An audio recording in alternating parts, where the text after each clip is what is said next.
Shout out to the homie Greg. He asked me to do this video. It was a video request. If you got a video request, you can DM me on Instagram, username in the description. You can DM me on Twitter.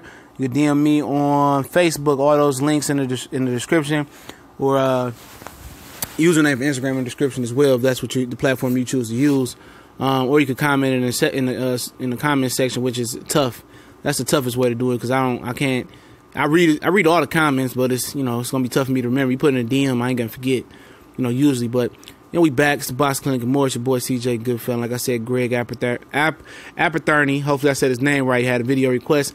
Told me to speak on how Dillian Whyte swerved right, swerved left around Luis Ortiz and fought Kubrat Pulev. I call him Kubrat Pulev.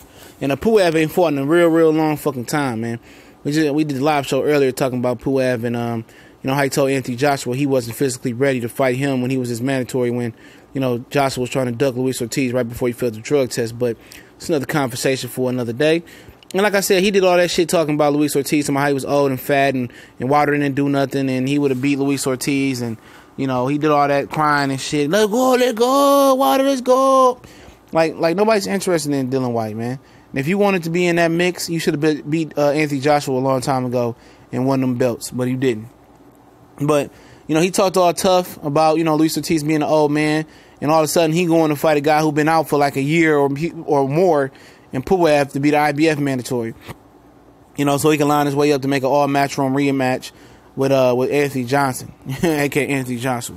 So we called him Anthony Johnson because Reggie Miller on the NBA telecast called him Anthony Johnson by mistake. And the way he moving, he don't deserve to be called by his government name, no way. But but Whyte, man, he chose the path of least resistance, and never know, Pulev might, got a lot of rest, and he might snap back in shape and whoop on Whyte ass. You never know. But yeah, he wasn't trying to really, go through Luis Ortiz, man. Luis Ortiz said, "I'm down for whatever."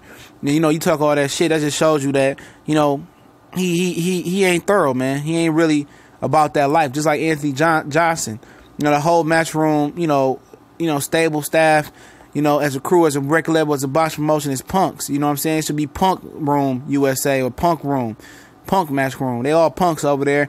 They all move like cowards. They all move like females. They all gossip and lie and go back and forth like a bunch of schoolgirls. Like I said, he didn't ever want that work. He said, Deontay Wilder put it in writing that if I beat Luis Ortiz, you to fight me, you to fight me. It don't matter. He don't have to put it in writing. You will be the mandatory to his belt. That's all the writing you need and insurance you need from the WBC.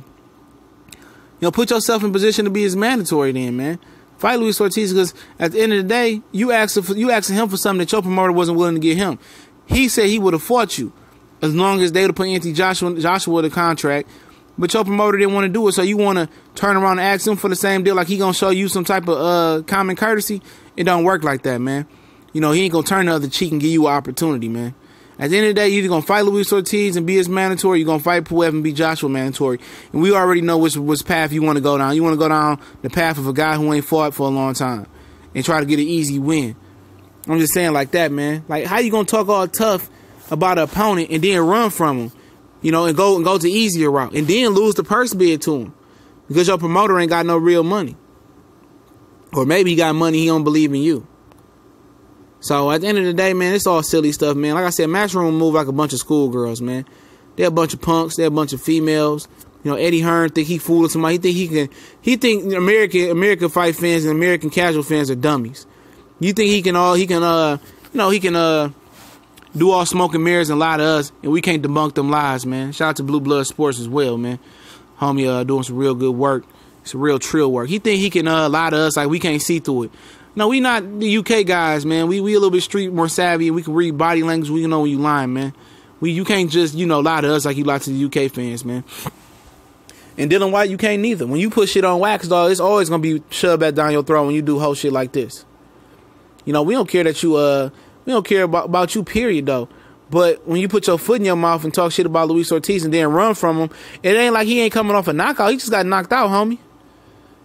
So it's a good time. He ain't gonna take no tune-up. He wouldn't fight you without a tune-up. And that just shows you how fearful, the UK guys and the UK little girls are of competition. They scared of comp, man. And then Luis Ortiz will come over there. You ain't got to worry about no purse bid or nothing like that. Luis Ortiz can happily come over there and stump you out in front of your hometown and call out Joshua too. You know, Joshua's running from him too. So, you know, when Big Bro running from him, Little Bro got to run from him too, huh, Dillian Whyte?